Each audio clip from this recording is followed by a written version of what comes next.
Some people spend years making themselves smaller. They lower their voice. They ask for less. They shrink their needs down to nothing, hoping that if they take up less space, they will finally be loved the way they deserve. It never works that way. The love that asks you to disappear is not love at all. This is an old story from a small town, a story about a woman who almost lost herself, and the day she finally chose to come back. Her name was Nadia. She lived alone in a small apartment above a flower shop, where she worked 6 days a week arranging bouquets for other people's celebrations. Weddings, birthdays, anniversaries. She knew the language of flowers well. She could tell you that yellow roses meant friendship, that white lilies meant peace, that red dahlias meant dignity and strength, but she had not learned any of that for herself. Nadia was the kind of person everyone described as kind, gentle, easy to be around. What they meant, though they never said it plainly, was that she caused no trouble. She asked for nothing. She waited. She had been waiting for 3 years. The man she loved was named Daniel. He was charming in the way some men are charming, easy with words, quick to laugh, comfortable in every room he entered.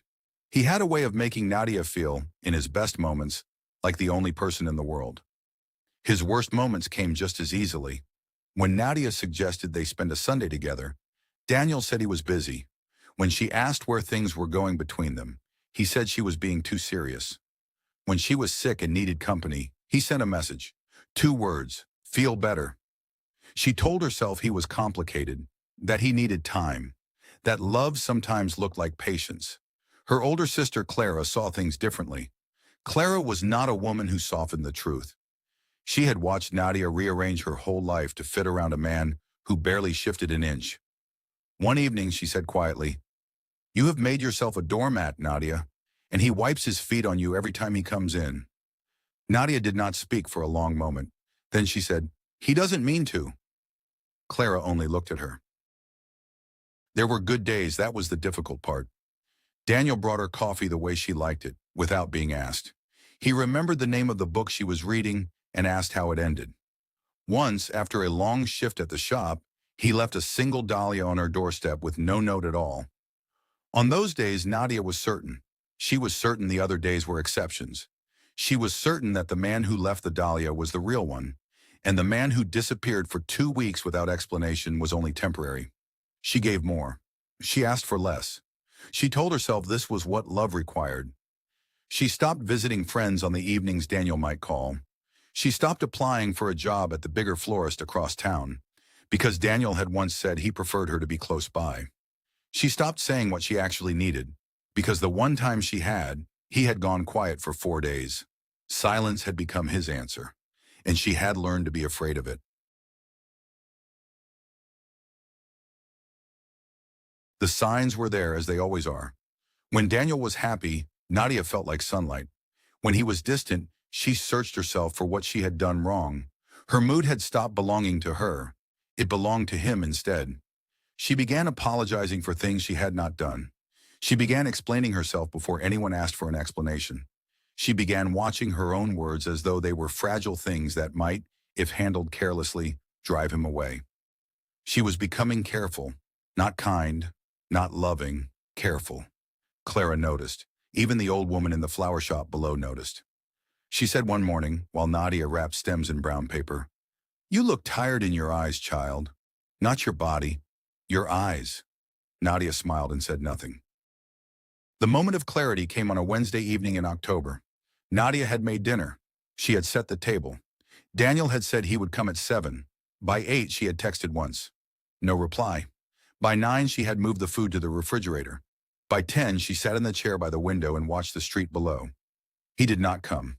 He did not write until the following afternoon. Something had come up. He was sorry. He would make it up to her.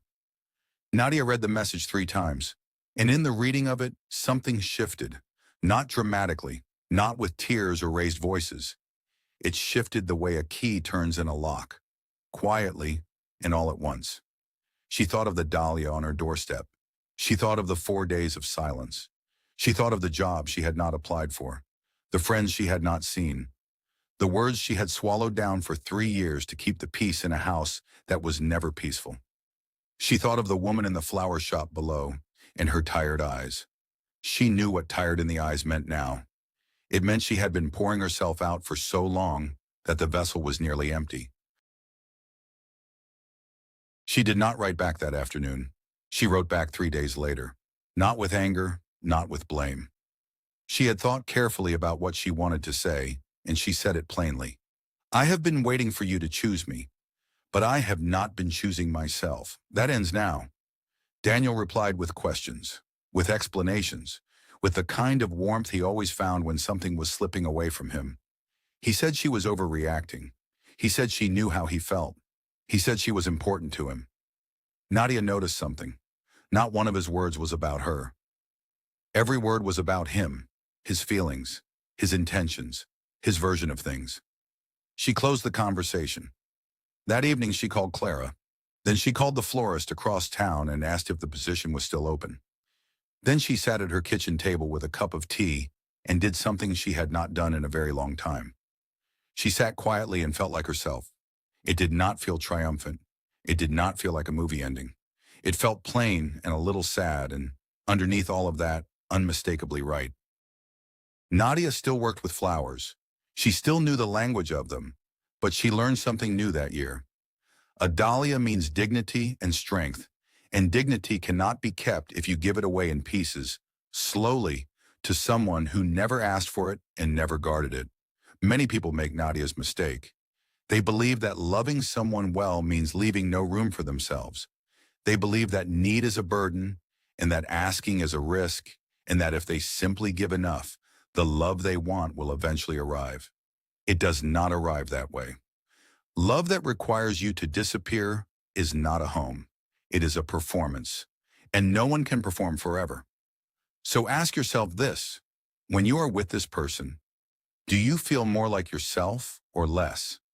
Do you leave the conversation fuller, or do you leave it searching for what you said wrong? Does your presence matter to them, or only your patience? Choosing yourself is not selfishness.